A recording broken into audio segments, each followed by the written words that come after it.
What we have to do is see the complexity of this problem and the vastness of it.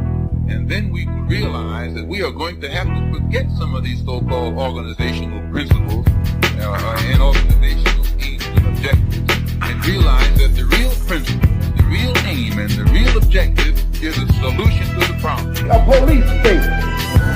Just make the Negro neighborhood a police state. It's the most heavily patrolled. It has more police in it than any other neighborhood. Yet it has more crime in it than any other neighborhood. How can you have more cops and more crime? Why? It shows you that the cops must be in cahoots with the criminals.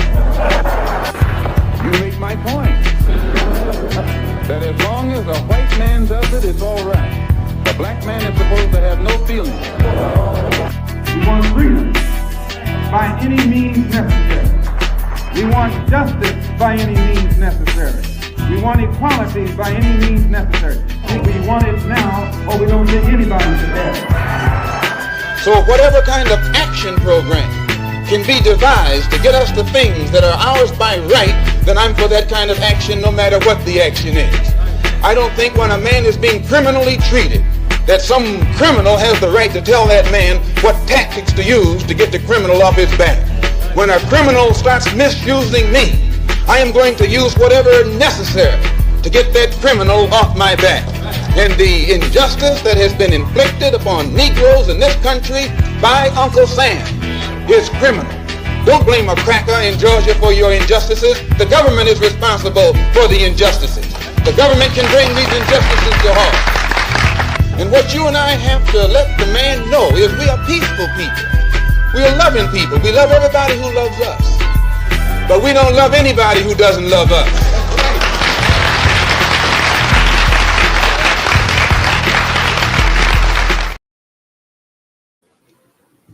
Uhuru. Hey, peace to the family.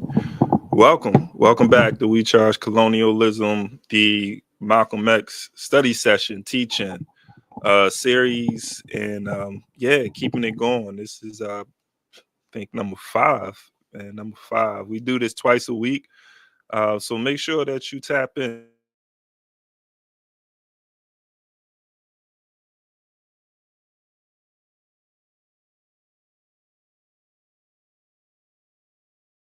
On the screen. All right. I think my internet is acting funny. Let me know if everything is good, y'all.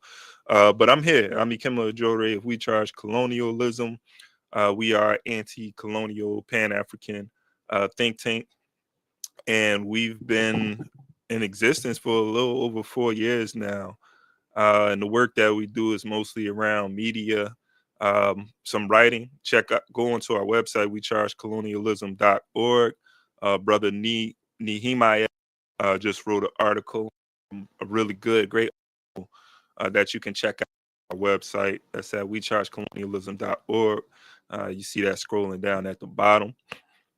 And the work that we do, I think, is very vital because it's meant to combat the fourth branch of the government. It's meant to combat colonial media, because the media, American media, is no different from any other nation's media source that is attempting to control the flow of information and shape the minds, shape the thoughts of the people. And that is pretty bad, man. That's a contradiction when it comes to African people, because we are the we are the people who are the most oppressed and exploited within this system. It's a system that's designed to enrich itself, to accumulate wealth at the expense of Black folks. And so to maintain a system like that, you have to get the oppressed and exploited to think in a particular way. And so this is why this study is so important, because Malcolm X was one of those people who could see through that clearly. He was able to receive the type of education where he centered the experiences of Black people, of African people. And when you center our experiences and who we are, reclaim our identity, then we have a clear, sort of a clear vision of where we want to go, and we're clear on who our enemies are. So, with that being said, man, I'm definitely excited about doing this study tonight. We are going to be looking at 3 texts. I'm going to be going back and forth looking at the autobiography of Malcolm X. So looking at Malcolm X in his own words, and revisiting chapter 1 of Manny Marable's book, which I already covered. But there's some things in that first chapter that I want to go back to, because Manny Marable is sort of ahead of the other texts that I'm going to be looking at. So Les Payne's The Dead Are Arising, and Malcolm X's autobiography is still in the early stages of Malcolm's life. Manny Marable has already moved on to Malcolm being in Boston. But when you read Les Payne's book, you get an idea of even how that transition takes place. Like, when did Malcolm meet Ella? Right? We learned that in Les Payne's book. And that happened around the time of Malcolm X's father's death, when Earl Little was murdered by the Ku Klux Klan, or the Black Legion, which is an offshoot of the Ku Klux Klan. I call them all Klan, but to be right and exact, it was the Black Legion that allegedly, we're going to say allegedly, murdered Malcolm X's father. And because nobody was arrested, nobody was convicted of that murder. It was said to be an accident. But I'm gonna get into it, though. I don't want to feel like I'm jumping too far ahead right now. But definitely, make sure you like and share this study session, and give people opportunity to come back and check it out if they're not here now. And I spoke about what I'm going to be covering today.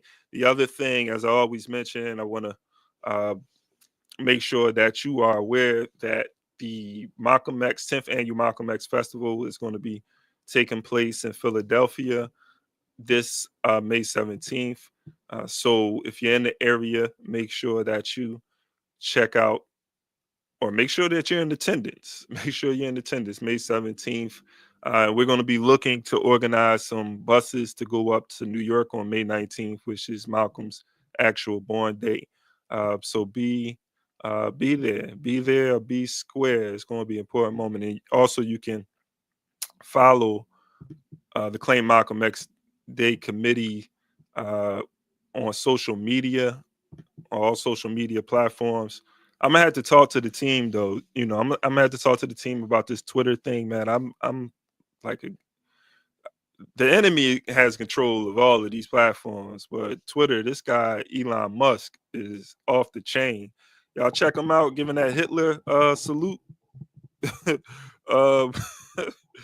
Bruh, these people in your face. This is why we need to study Malcolm. We need to be on that nation building, fighting for self-determination, because that's what he was about. He was about revolution, not maintaining the status quo, not maintaining the system of oppression and exploitation, knocking it down, man.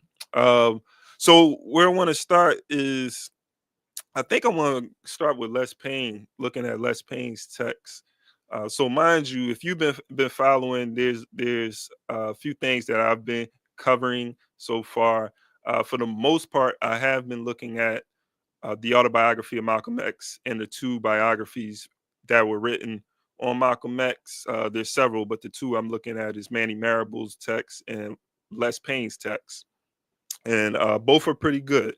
I think they both offer something different. So I would recommend that you read both. And I would say start with the autobiography, of course, if you haven't read that.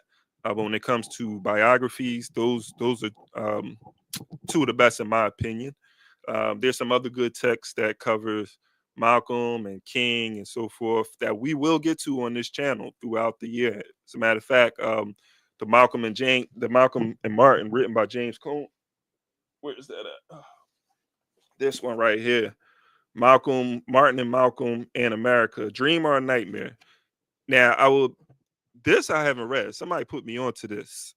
I was like, man, I haven't even read this. I'm going to be reading that with you guys, and we might be doing a book club in Philly around that in person. So hopefully, folks, if you're in the area, stay tuned for that, because we're organizing that. But the two, so with the Les Payne text, I'm there. So again, like if you checking this out, I've discussed Malcolm's parents, them moving around, his siblings, which I'm gonna get to right here, because there's a few locations I came across that I didn't mention before, right? So just going back to where Malcolm's family, because Malcolm isn't born yet until they're in Omaha, but looking at the transition of their families. So again, his father Earl Little, born in Reynolds, Georgia, he migrates to Philadelphia. He goes from Philadelphia to Montreal, where he meets Malcolm's mother, Louise Little. Louise Little is migrating, from Grenada. That's where she's from. So they meet in Montreal, and then they both move to Philadelphia, where Wilford is born. Wilford is going to be the firstborn. So Wilford's born in Philadelphia. They moved to Omaha, out there with Earl's brothers, two brothers who moved out to Omaha, Nebraska. Then they go from Omaha, Nebraska to Milwaukee. From Milwaukee, they spent the summer. So not they didn't necessarily, I don't think they moved there, but they spent some time in New Lisbon, Wisconsin. So I was digging that up, just going through Les Payne's text. Les Payne talks about this. They also spent some time, they moved to East Chicago, Indiana. From there, they're going to go to Albion, Michigan. So before they're in Lansing, Michigan, come to find out, Earl Little's brother, James Little, who was out in Omaha, moved from Omaha to Michigan. So they move out to Albion, Michigan with James Little before they move to Lansing, Michigan. Now they're in Lansing, Michigan. Now that's where Earl Little is going to lose his life, in Lansing, Michigan. Now Manny Marable, we already covered this in Manny Marable's book, but also if you've been watching, Malcolm X talks about this in his autobiography in the opening chapter as well. Les Payne, the text I'm going to be looking at, the chapter I'm going to be looking at today, he's discussing the death of Malcolm's father in the chapter that I'm looking at today. So even though I already covered, I just kind of want to look at some angles, look at some information, bring forth some information that I might not have brought up before. So Lansing, Michigan, they're in this area that is called by the police and white people. They label it the nigger section. Like, this is the world we live in, man. And as I'm like going through this, doing this research, and I'm looking at some of this text over and over again, it makes you, I don't know, just like I'm having a lot of different thoughts that I might not have had before, just because I'm kind of going through it like with a fine comb. And the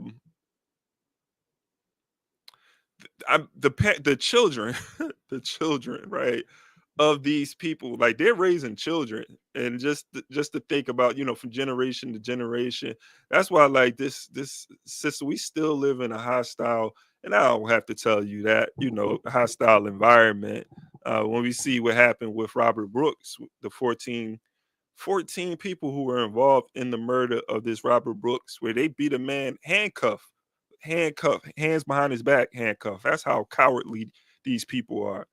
They shouldn't see for someone to do something so inhumane. They should not see the light of day. Should be off with their head, because if that was something that we did, it would be off with our head. So those were different little places that the Littles would live in, and some of those places, the push and pull factors that exist in the pull factors, economic opportunities that are in these places that they're going to move to, but you have that push as well, which is organizations like the Ku Klux Klan, the Black Legion, and just white immigrants who are coming here and also causing terror, terrorizing the Black community as well. And Les Payne, he sort of gets to that in his opening chapter. I'm gonna go to that right now. Oh, the other thing before I mention that, just his siblings. So at this time too, depending on where we are, but Malcolm in Lansing, 3 of Malcolm's siblings are going to be born when they're in Michigan. I believe Yvonne is born in no 4. I think Reginald is born in Michigan. Oh no, all right. Bear with me, y'all. Bear with me, because I think Reginald was born in Wisconsin. Yvonne, who is going to be born in Michigan, and then Earl's 7th child, Wesley Little. That's going to be Earl's 7th child. Earl's youngest child, Wesley Little, is born in Michigan. Malcolm's youngest brother, though, who is going to, because Louise Little has another child after Earl transitions or after he's murdered, Robert Little. Robert Little is the youngest of them all. So there's 11 of them all together. There's Ella, Mary, Earl from Earl's first wife. And then there's Wilfred, Filbert, Hilda, Malcolm, Reginald, then Yvonne, then Wesley and Robert. All right, so there's 11 of them all together. So interesting. So I bring up the point about the immigrants, and Les Payne brings this out in the opening chapter when he talks about the Blacks and immigrants at one point, they are living amongst each other peacefully. The children, that is, are interacting with each other and getting along. But then as they get older, they are looking to integrate into white supremacy. So there's like this probational period for Italians. Irish are able to do it because of their proximity to whiteness. Right. And so Les Payne brings this out. I'm just going to read a little bit of this to show you how Les Payne, how he describes this. So he says Milwaukee, the destination for the Little family, featured a large segment of German immigrants who had started arriving in numbers in the 1840s. They had been joined by a major influx from Poland and later streams from Russia, Ireland, Italy, and Sweden, as Milwaukee evolved from an agrarian outpost with light industry to become the 12th largest American city in the 1920s. With the blooming of the post-war economy, a trickle of Negroes of the Great Migration began bypassing more hectic Chicago to seek jobs in the meatpacking, brick-making, brewery, and shipping industries of this city 90 miles farther north on Lake Michigan. Upon the family's arrival, Reverend Earl Little reached out to UNIA members who had promised to help him find employment and get established in the area. Incoming Negroes initially rented flats on Walnut Street, dubbed Chocolate Boulevard, and later amid Chocolate Boulevard. All right. Did we call it that? I guess we got Chocolate City. So they had names like this back then. Chocolate Boulevard. So later, amid widespread housing discrimination, having to overcome these things. Once again, Earl and Louise chose not to live in the designated Negro area. Instead, they rented a second-floor apartment over a shop in the Italian neighborhood on Galena Street. The local Italians, as newly arrived post-war immigrants, many without proper papers, were themselves not yet integrated into then WASP-controlled Milwaukee. And WASP is white Anglo-Saxon Protestant. What's that? Yeah, white Anglo-Saxon Protestant. The swarthy newcomers of Mediterranean stock, not unlike the Irish back in Omaha, were undergoing something of a probational period as honorary whites in waiting. Even among other European immigrants who constituted nearly 50% of the city population, Italians were slurred with stereotypes, as had been widely publicized in a recent Massachusetts murder trial of Nicola Sacco and Bartholomew Vanzetti. Italians were said to be much given to sloth, easy men of loose morals with a strong predilection for organizing themselves into criminal syndicates, as suggested by no less an authority than Immigrant Commission, created by Congress in 1907, which stated in the final report 4 years later that certain kinds of criminality are inherent in the Italian race. In the popular mind, crimes of personal violence, robbery, blackmail, and extortion are peculiar to the people of Italy. In Wisconsin, in the mid-1920s, the locals also snickered that the Italians laced their food with smelly garlic and their hair with all too much grease. The white Protestant majority was wary of the Italians as Catholics, a religious identity that all drew the era of rapidly expanding Ku Klux Klan. With the enactment of Prohibition, and targeted the Italians as the kingpins of the bootlegging whiskey industry nationwide. Faced with such ostracism, the tight-knit immigrant Italians threw off signs neither of passivity nor of nonviolence, and thus the Klan and often law enforcement generally left them alone. Right, so Uhuru. So it's that pushback too. Like the Italians wasn't going for it. They wasn't going for it. And it's funny if you read they shoot back, or we will shoot back. We will shoot back by Comrade Akinele Umoja. He talks about this history of resistance in the South, particularly Mississippi. And in that text, he talks about those black folks that white folks didn't mess with. And it tended to be those ones that they called them crazy or whatever, but it tended to be those ones that would resist, that will shoot back. If you come and try to cause harm to them or try to intimidate them, they were not intimidated, right? They had a eye for eye mindset. And so it tended, and it's Wilfred actually, he talks about this in this chapter, this Les Payne chapter, in regards to those the Garveyites and those black people who stood up for themselves tended not to be pushovers. The white community didn't mess with them as much. They actually might not have liked them, but they respected them, right? But black people who were more passive and non-resistant would get the short end of the stick, or they would face more brutality from the white community. So that's that's something to think about. That's a message, like message. So, and this I'm still in Les Payne's book. Les Payne he talked about whites being able to integrate, or these immigrant whites who are coming here, who may not have been considered white, are able to be on this probationary period and face discrimination, right? Not the same type of discrimination that the black community is facing, but because they are able to actually advance in American society on the pedestal of black folks. So during this time, you have the Great Depression. And Les Payne talks about this period of the Great Depression where even the white companies, they were forced or told to, and I'm pretty sure some did it on their own accord, to lay off black people if there were white people unemployed. Like this is the racist environment of America, these United Colonies of America.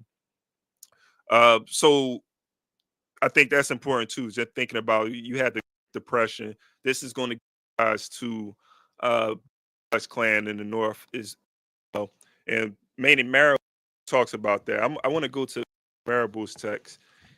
He talks about this rise of the Ku Klux Klan, the Black Legion as well, in these northern cities. So right here in Manny Marable's text, he talks about, as the Great Depression deepened, impoverished whites in the Midwest became attracted to a new vigilant formation, the Black Legion. Starting as the Klan Guard in late 1924, or early 1925 in Bel Air, Ohio. The formation employed a blend of anti-Black and anti-Catholic rhetoric. But Manny Marable also talks about how the Klan at this time are actually, they're going to become more tolerant of those whites who are not necessarily WASP. They're more tolerant than the old Klan. So black robes, they wore black robes instead of white. White were used. Burning crosses on midnight hillsides were in. Noontime parades down Main Street were out. The Black Legion successfully attracted many law enforcement personnel and some union members in public transport. By the early 1930s, its members routinely engaged in night riding and policing of town and village morals, with their victims subjected to any number of humiliations, including whippings, being tarred and feathered, or just being run out of town. These people are evil. Hey, Uhuru, I'm going to put this in the chat. Anybody wants to join and add on, I'm going to give you an opportunity to do so. That's the invite link in the chat. Peace to everybody in the chat. Thanks for joining. Again, if this is your first time here, subscribe to the channel and like and share. Please like and share. Welcome to We Charge Colonialism. So going back to this, so right after this, Manny Marable gets into the death of Earl Little. Malcolm already talked about it. If you saw last one, if not, definitely go back, check that out. Malcolm talks about the death of his father. He believes the Klan was involved. Les Payne speaks of this death as well. Doesn't spend a lot of time, and perhaps because it's other authors spend much more time on the death of Malcolm's father. But when Les Payne does talks about it, he kind of takes an angle or brings forth information that others do not touch on. And so with Les Payne's revelation of Malcolm's death, he talks about Wilford and what Wilford believed, which is that it was an accident, because Malcolm's father's death was ruled an accident. Malcolm doesn't believe that, but Malcolm was 6 at the time, and Malcolm was asleep when the police came to the door. Wilford was there, and Wilford, who was about 12 years old at the time, he's there when the police comes and tells Louise Little what happened. And so the story is that Malcolm's father had slipped going for the thing, trying to track down the railroad cart. He slipped because it was the last one. He didn't want to miss it. If he missed it, he would have had to walk. So it was slippery. And this is the story that the police officer is telling Louise Little. Now, Wilford, according to Wilford said that this police officer seemed sincere. Now, mind you, this is a 12-year-old Wilford too. So he's not very young, but at the same time, he's young, and he's sitting there and he's listening to this story. He said the police officer was young and he was sincere, and he's kind of implying that the police officer didn't look like he was lying. He didn't sound like he was lying. So he believes that it could have been an accident. Now, at the same time, though, I mean, he could be putting on the front. I get Wilford. I get what Wilford is saying, but how else is he supposed to come to that door and explain the story? My thing is that Malcolm's father, his body was almost cut in half. He was still alive when the police got there, and I think when he got to the hospital, he would eventually bleed out. But according to the police officer, when he got on the scene, Malcolm's father is explaining to the police officer what happened. He's telling him that he slipped. Now, I mean, I could be tripping. And I guess you don't know until you're in that situation, until it happens to you. And God forbid it doesn't happen to any of us. But if your body is almost cut in half, they said his leg was completely cut off. I think his arm was crushed. I don't know if I'm going to be in the right state to be explaining how I ended up in this situation that I'm in right now. Like, I don't know, but I don't know. That's something I'm like, this guy is lying. So yeah, I'm one of those people who don't believe that it was an accident. I'm not going for it. So Manny Marable, he talks about this as well, and why he doesn't think that, or at least why they don't think it was an accident. Um,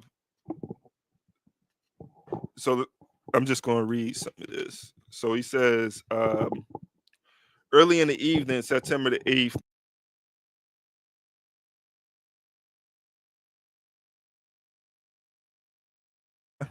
all right, there we go. Early in the evening on September 8th, 1931, shortly after supper, Earl went into his bedroom to clean up before setting off for Lansing, North Side, to collect chicken money from families. So actually, I'm not going to read this. I want to go to the part where, because the story is, just to give a summation, story is that Earl and Louise, they get into an argument, a heated argument, and I don't know if it was just over Earl Little um, forcing Louise Little to cook rabbit. Louise Little is like, no pork on my table. She's about that. She's a seventh, and she,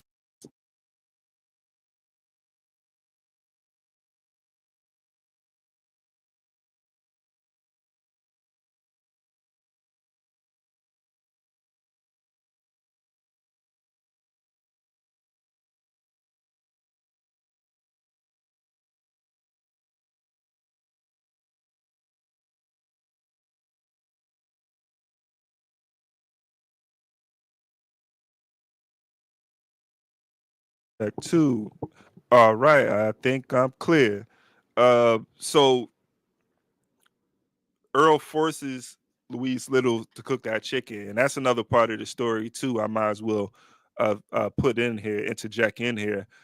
So Earl Little is known for being abusive, and Les Payne brings out how even there's this history though of abuse where it was acceptable in America. Sometimes, like you could make an argument, a man could make an argument in court uh, that he was chastising, disciplining his wife, and because they were married, it was the law was on that man's side. It's interesting, right? Like that's crazy. So today, I mean, it's the complete opposite. I mean, when you think about it, I know men sometimes get upset because they feel like women can sort of like the police and the courts are on women's side. I hear this argument all the time.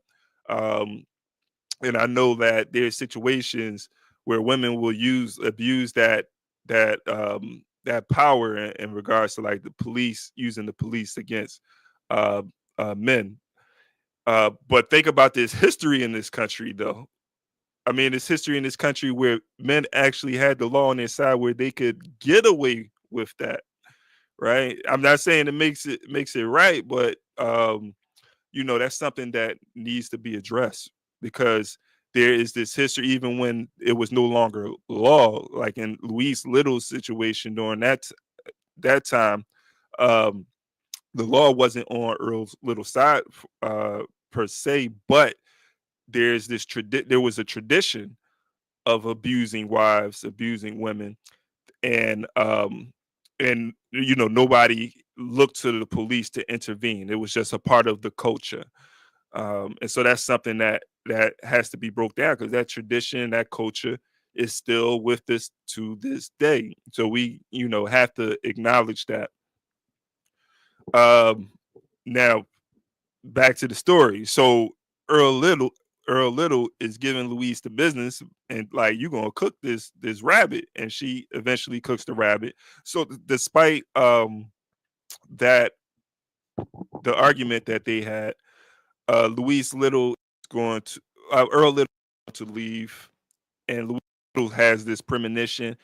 And though they just had this heated argument, Louise Little is still like, hold on, something's bad is about to happen to Earl. So she goes after him and tries to call him back, but Earl is like, hey, waves at her and leaves. And that very night, Earl Little is murdered. And so I'm going to go to this part. Wilford, this is Manny Marable's book, said Wilford recalled attending the funeral and viewing his father's corpse. While my mother was talking, I slipped into the back where they had the body on the table. He remembered. The street had cut him just below the torso, and it had cut his leg completely off and had crushed the right leg because the streetcar had just run right over him. He ended up bleeding to death. Malcolm's most vivid memory of his father's funeral was his mother's hysteria and later her difficulty in coping with what had happened. He believed that he and his siblings adjusted to the challenging reality of early Little's death better than Louise did. Nevertheless, the children were deeply disturbed by swirling rumors about their father's violent death. Filbert, then 8 years old, was told that somebody had hit my father from behind with a car and knocked him under the streetcar. Then I learned later that somebody had shoved him under the car. A forensic reconstruction of Earl Little's death suggests that the story Filbert had heard may have been true.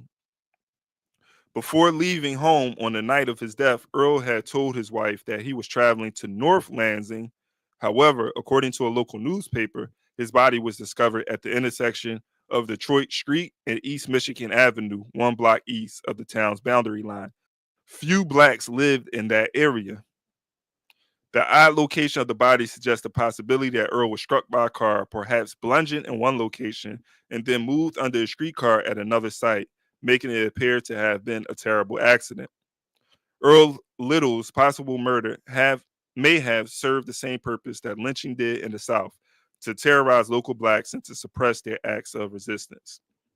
Right. So I think this is one of the reasons too that people have an issue with Manny Marable's text.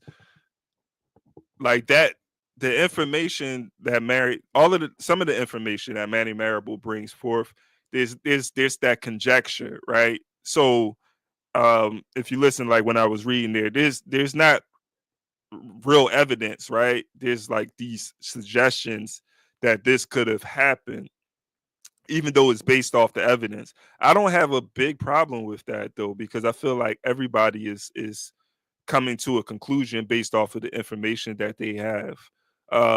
There's a lot of just presenting the facts, right? There's a lot of that is taking place throughout the text. But then there's moments where, okay, you may have contrasting stories, right, or conflicting stories, and so based off of all of the narratives that you receive, you're saying to yourself, okay, this sounds like the most believable story, that it may have happened this way. That's what all researchers do. That's what historians do, the same thing. Historians take, even if it is primary sources, you may have conflicting stories of events, and based off of all of the evidence that you have, you're gonna go with what you think is been the most likely to occur. None of us was there. So again, Filbert is given sort of a different take than Wilbert. Oh man, Costa Rica in the building. Is that family there? I don't know if that's family. If not, man, my children's maternal side are Costa Rican. Yeah. So they in the building. They in the building. So appreciate you joining. Definitely, connecting with We Charge Colonialism. Spread the word. Let's get Costa Rica in the house. So I want to jump to Malcolm's autobiography. So Malcolm, he's dealing with the loss of his father. The whole family's dealing with it, right? But Malcolm's telling his story, and he's telling it from his perspective and what he's going through. And Malcolm, he's not going to necessarily act out due to his father's death, but he becomes a little loose and wild with the loss of his father. His mother is having a difficult time disciplining all of the children, the younger children, right? She has the infants to look out for. She is getting help from the older children. Hilda and Wilford, who are Malcolm's older siblings, are helping out around the house. But again, as we covered before, all of this is beginning to take a toll on Louise Little. Malcolm, he talks about in the mascot. I'm gonna go to the section where he talks about this understanding. When he looks back, he understands that he was a mascot, right? He was the nigger. He was the nigger to the white folks because he's looking back at his experiences and he's seeing how he was treated and also his family is being treated in these white communities, in these majority white schools that Malcolm is going to be at. And Malcolm, he talks about his dibbling dabbling though in sports. In chapter 2, Matt, and he said he tries to tries his hand at boxing, and he gets knocked out by this white kid. What's the white kid name? Billy something. But he gets knocked out by this white kid. And he's embarrassed. Bill Peterson. So Bill Peterson knocks Malcolm out. Malcolm, he's influenced to be a boxer because Filbert is pretty good at it. And he admits that there's like this sort of jealousy inside him because Filbert is getting all the attention. Even his younger brother Reginald, who looks up to Malcolm, is now looking up to Filbert. So now Malcolm, he's like, all right, let me try my hand at boxing.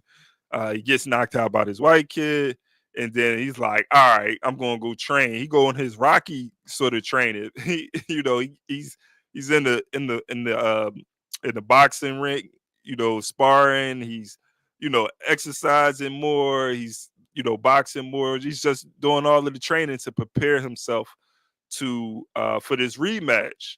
And so he gets himself together, and now he's about to box Bill Peterson again. It's Bill Peterson again. He said Bill Peterson, man, had to have been the quickest knockout ever. Bill Peterson knocked him out again, man. Knocked him out again. And he said, the first time he was trying to avoid everybody. After this time, I think it had a psychological impact on him because he begins to start acting out.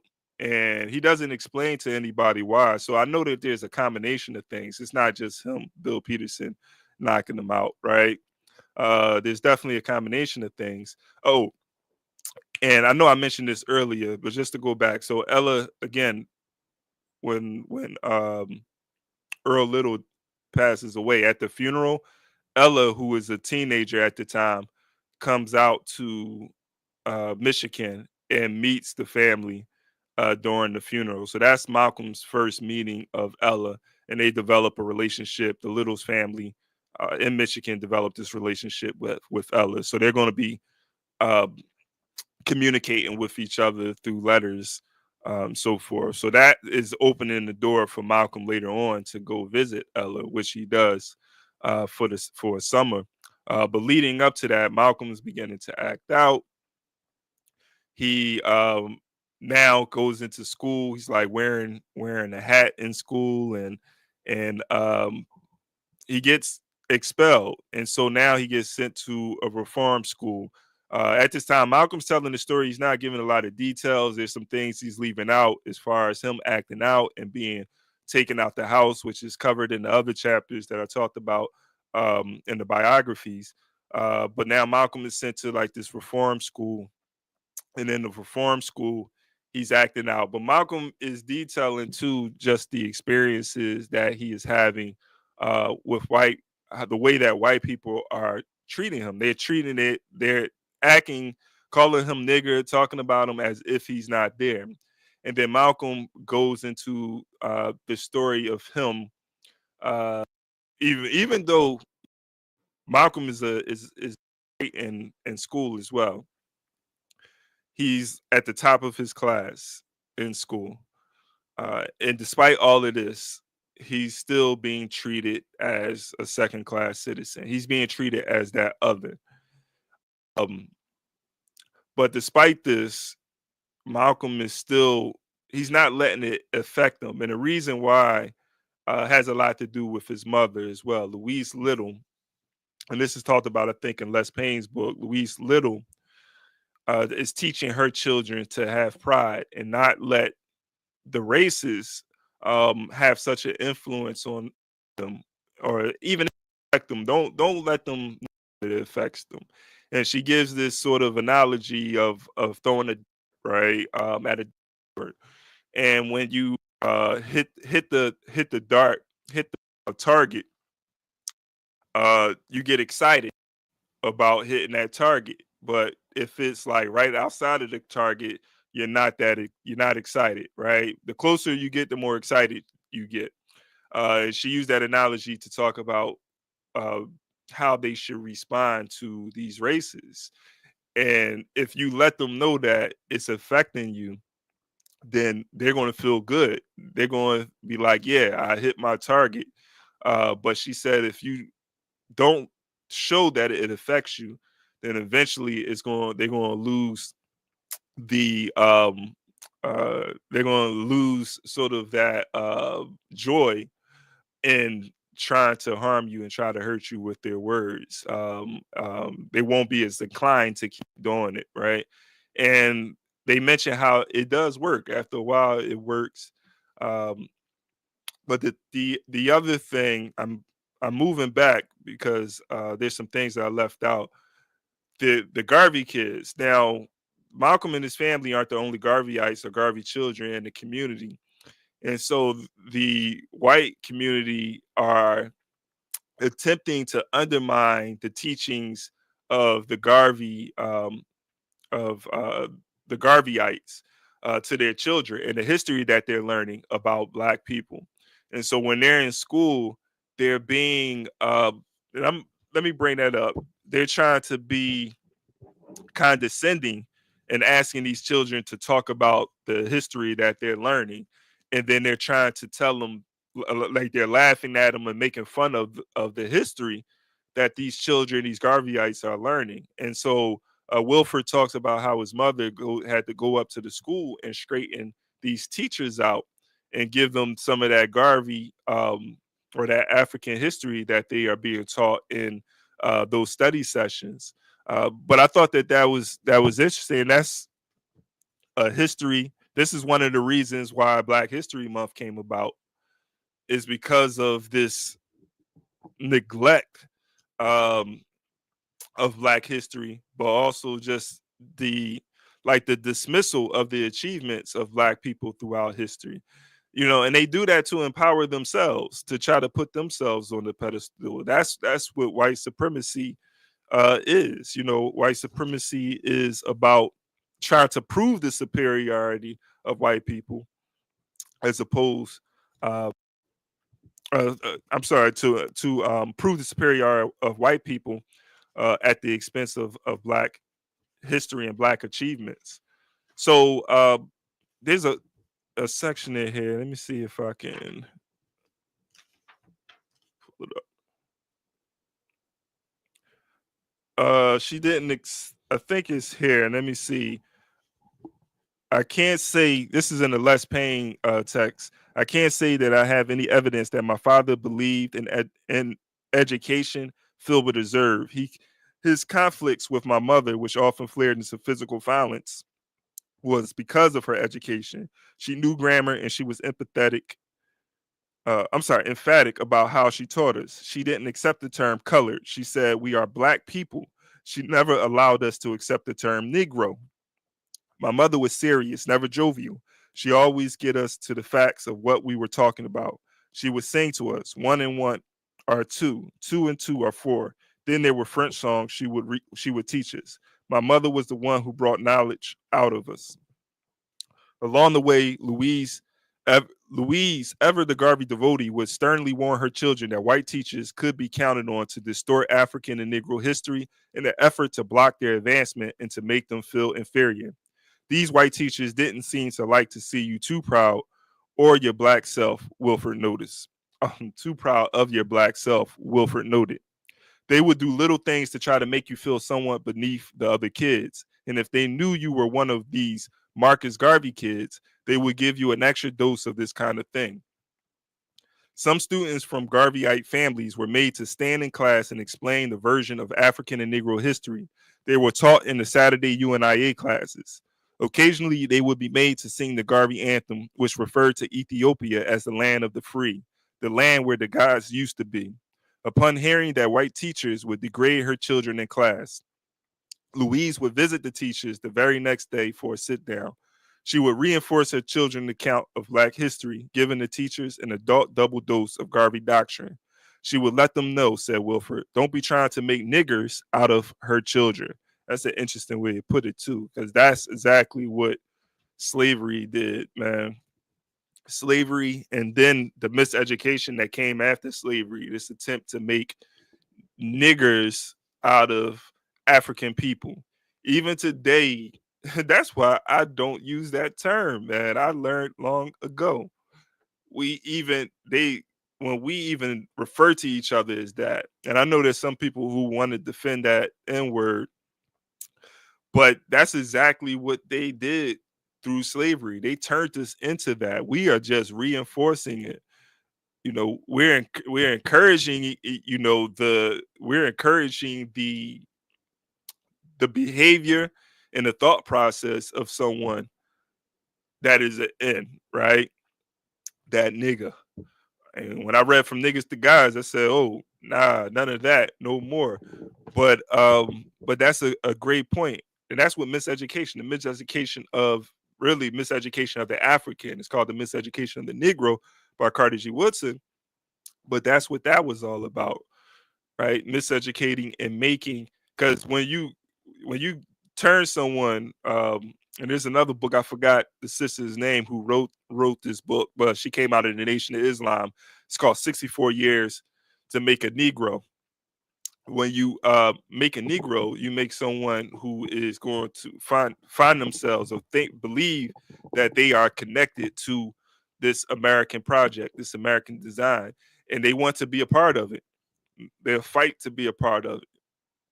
When you take on that identity, because I'm telling you, have conversations with people all the time. Anybody that really believes that they are an American and use those terms, whatever term they use in front of that, and it might not be a popular opinion, but when you get into the African American, Black American, or Negro, or some of these other identities, this is something that developed under the system of colonialism and slavery. We were made to be these things. We may have created certain identities and called ourselves certain things, but it still was attached to the American project. When you there's nobody revolutionaries aren't going around calling themselves African American. In certain spaces, they may use it, right? Or Black American. You won't hear too many people, revolutionaries, use those terms. Somebody that has a clear understanding on who their enemy is, right? We try to make connections outside of these boundaries, and I think, like, even with Malcolm, he started to use the term Afro-American, but he was looking to bring people who were struggling for civil rights. He were looking to organize people who weren't necessarily, at that level of consciousness to look at themselves as just being African people, right? But if you look at his teachings and the things that he would say, depending on what context, he would say, we are Africans. And so, these teachers go back then. Also in these chapters, as we wind it down, would say, and I'm going to come back to this. I'm going to do a part 2 to this growing up Malcolm, because there's a lot of things that are taking place before Malcolm goes to Boston that I want to bring up. Malcolm, he doesn't talk about this in his autobiography, but you kind of get this in the biographies. The Garvey teaches, like, Malcolm, this is, as I just read, what Louise Little was saying, like, she was giving them that education inside the home. She was teaching her children to be proud of being an African, to being Black, right? You're not a Negro. Gotta clear my throat. Y'all gotta excuse me tonight, man. My chest full of code, and I'm about to get rid of all of that. But I want to appreciate everybody. Now, the last thing I'm gonna do before I skedaddle, Malcolm talked about when he was in class talking to the teacher and telling the teacher that he wanted to be a lawyer, and the teacher told him, you know, why not be a carpenter? Wasn't your father a carpenter? Malcolm details this in his book. Is after that incident that Malcolm begins to act up. That's when he goes into, you know, the reform school. Nobody knows why he's acting up because he's not revealing it to anyone either. He's just acting out, and they ask, "What's wrong? What's wrong?" And Malcolm, he doesn't say anything, and so everybody's confused. White people are confused because they like, you know, one of the good ones. Like, what's going on? Malcolm's a very intelligent person, right? And they're losing one of the good boys for whatever, you know, reason they don't know. And Malcolm is being hushed on it. So I'm just going to play the scene from the X film that depicts that, because it's at this moment in time that Malcolm Little is going to become like the Detroit Red. He's going to be on the trajectory to become Detroit Red after this. Because I can imagine even in those reform schools, that's where they sent all of the bad, quote unquote, bad children. So now he's in that environment, right? And we don't get a lot of information about what's going on in the reform school, but we can imagine now, like, he's in these places. It's like when someone goes to jail, right? And you are surrounded by criminals. you may pick up on some things from these people who have been criminalized, right? Don't want to call them criminal, because colonized people, you know, can't be criminals. I'm gonna think about that more deeply too, you know. But yeah, so I'm gonna show this particular scene before we get up out here. Appreciate everybody for jumping on too. Let's go. We were parceled out, all of us. I truly believe that if ever a state agency destroyed a family, it destroyed ours. I was sent to a detention home and lived at this woman's house. Your room, Malcolm, and I know you'll keep it clean. Miss Swirlin. Boys, this is Malcolm, our new guest. We'll treat him like a brother. Father's reading the newspaper. I was special. What they're reading. The only colored kid in the class. Current events. I became sort of a mascot, like a pink poodle. In fact, I got called a nigger so much I didn't think there was anything wrong with it. I thought it was my name.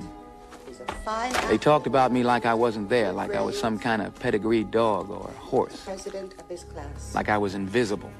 Now, the important thing is to be realistic. We all like you here, you know that. But you're a nigger, and a lawyer is no realistic goal for a nigger. But why, Mr. Ostrowski? I get the best grades in class. I got voted class president. I want to be a lawyer. Now, I want you to think about something that you can be. You're good with your hands, making things. People would give you work. I would myself. Why don't you become a carpenter? That's a good profession for a colored. Wasn't your pa a carpenter? Jesus was a carpenter. People like you as a person. You're doing real well. Remember what we said. Nothing succeeds like success. Let me hear it. Nothing succeed like success. Right. As long as you're realistic. Yeah. That moment, that's what was going on in all of these schools. When we think about even some of the things that our parents, our grandparents, or great grandparents, depending on how old you are now, man. I'm getting older. So but depending, right, on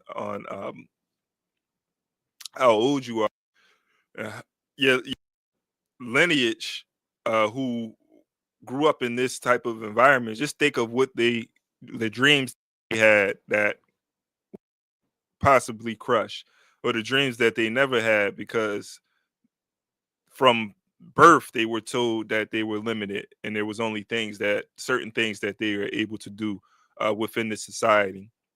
So we are the children of those ancestors whose dreams were broken, you know. And so it's up for us, man. We can't play around, no games. This generation, next generation, every generation, man, we have to live out the dreams for our ancestors, man. We have to do what they couldn't do or didn't know that they could do because of colonialism and racism. We can't let another generation dreams be crushed like that, because our children's dreams are still being crushed. It may not be as blatant as it was then. They may not be calling them nigger, right? And it's people like those Garveyites. There's people like all of these other organizations that were out there as well that were fighting for Black self-determination, pride, and instilling that pride in us, making sure that when we came home, that we was getting the right education about who we are and who our ancestors were. But most Black people weren't receiving that, man, that education. So this is the environment. Malcolm is a product of that. His dreams just got crushed right there. He talks about that. And again, in the autobiography, he speaks after that moment how he just started acting out. Now, it's not too long after that he's going to end up in Boston, right? He's acting out. He corresponds with his sister Ella. He's about 13 years old on his way to high school and when this takes place. So now he is going to transition from Michigan to Boston around that time, age 14. So again, that moment right there is going to be sort of maybe that breaking point. I'm gonna say possibly that breaking point for him becoming Detroit Red later on, Detroit Red. So yeah. So with that being said, man, appreciate everybody jumping on. Again, this is We Charge Colonialism. If you are in the area, as I mentioned, the Philadelphia area, make sure that you come out next month, February 23rd, to the Malcolm X seminar in Philadelphia. You can find this stuff too on our social media. We Charge Colonialism on IG and Facebook. Also, the Malcolm X Day Festival, which is going to be coming up this May 17th. So appreciate everybody for tapping in.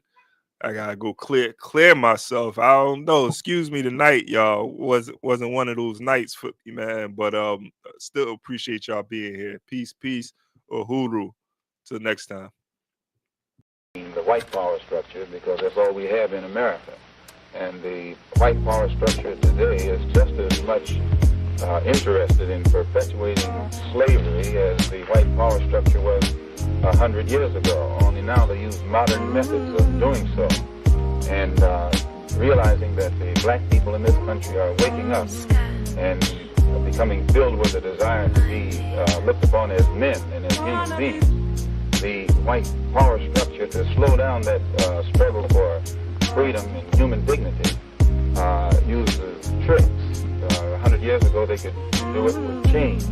Today they use tricks. And one of the tricks that they've invented is this token integration, to get Negroes, so-called Negro leaders, to accept a few token crumbs of integration that don't solve any problem for the masses of Black people in this country whatsoever, but it does make the hand-picked Negroes be satisfied to slow down the cry of the masses. And a good example of that is, as soon as the spirit of rebellion or revolution began to spread among the masses of Black people in this country, and they began to take an active part, and they showed that they weren't confined to this nonviolent approach, then the government or the power structure began to sit up and take notice and